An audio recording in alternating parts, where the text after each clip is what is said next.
இந்த வருஷம் சிஎஸ்கேயோட பெர்ஃபார்மன்ஸ் பாத்தீங்கன்னா ரொம்ப போரா இருக்கு. 3 மேட்ச்ல 3 மேட்ச் தோத்துட்டாங்க. இதுக்கு 2 மெயின் ரீசன்ஸ் இருக்கு. ஃபர்ஸ்ட் ரீசன் பாத்தீங்கன்னா எல்லாரும் சொல்ற மாதிரி பவுலிங் தான். பவுலிங்ல பிரச்சனைன்னு சொல்றாங்க. ஆனா பவுலிங்ல என்ன பிரச்சனைன்னு யாருமே சொல்ல மாட்டாங்க. அது என்ன பிரச்சனைனா சிஎஸ்கே ஜெனரலா வந்து ஸ்பின்னர்ஸை வச்சுதான் வந்து மிடில் ஓவர்ஸ் ஆப்ரேட் பண்ணுவாங்க. ஜெனரலா வந்து ஒரு ஆஃப் ஸ்பின்னர் இன்னொரு லெஃப்ட் ஆர்ம் ஸ்பின்னர் வச்சு ஆப்ரேட் பண்ணுவாங்க. அண்ட் தேர்டா அசிஸ்ட் பண்றதுக்கு இன்னொரு ஸ்பின்னரை வச்சிருப்பாங்க. அண்ட் இப்ப பாத்தீங்கன்னா சிஎஸ்கேல ஒரே ஒரு ஸ்பின்னர் தான் இருக்காரு, அது நூர் அஹ்மத்.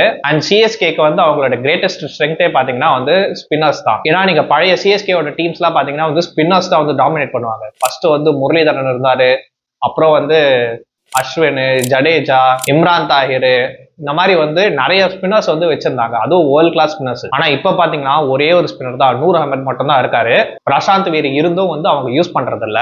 அட்லீஸ்ட் இந்த ஃபர்ஸ்ட் 3 மேட்ச்ல வந்து அவங்க யூஸ் பண்ணல. அண்ட் செகண்ட் பாத்தீங்கன்னா வந்து அவங்களோட ஓப்பனிங் பேட்ஸ்மேன். சோ அவங்க ஓப்பனிங் பேட்ஸ்மேன் பாத்தீங்கன்னா வந்து பவர் பிளேலயே வந்து அவுட் ஆயிடுறாங்க. ஜெனரலா சிஎஸ்கேவோட பழைய ஓப்பனிங் பேட்ஸ்மேன் எல்லாம் பாத்தீங்கன்னா ஒரு நல்ல ஸ்டார்ட் கொடுப்பாங்க, நல்ல ஒரு அக்ரெசிவான ஸ்டார்ட் கொடுப்பாங்க. முதல்ல வந்து Brendon McCullum, Dwayne Smith, Shane Watson, du Plessis, Murali Vijay, Mike Hussey, அந்த மாதிரி வந்து பயங்கரமான ஓப்பனிங் பேர் வச்சிருப்பாங்க சிஎஸ்கே எப்பவுமே.